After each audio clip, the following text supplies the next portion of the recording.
كنت عايزة أسأل حضرتك عايزين نعرف الناس إيه هو فتق الحجاب الحاجز وإيه هي أعراضه؟ طيب، هو مبدئيا طبعا لازم نعرف يعني ايه انحجاب الحاجز. انحجاب الحاجز ده عباره عن عضله موجوده بين القفص الصدري وبين تجويف البطن، وبيبقى يعدي منها كل الحاجات اللي بتعدي من اول الفم لحد ما توصل لمكانها في الجهاز الهضمي.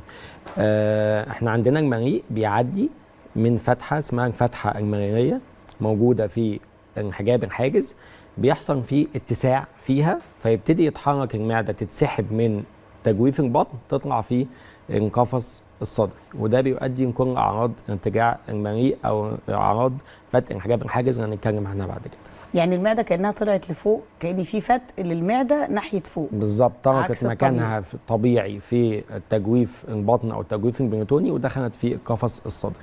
طيب احنا ايه الفحوصات او ايه الحاجات اللي ممكن نعملها عشان العيان يعرف ان عنده فتق في الحجاب الحاجز؟ طبعا اكتر حاجه بتشخص المنظار العلوي على الجهاز الهضمي، ده بي اكتر حاجه بتشخص، ودي المرضى كتير اللي عندهم اعراض ارتجاع المريء اول ما بيخضعوا للمنظار بيبتدي يبين او يظهر ان ده عنده فتق في الحجاب الحاجز.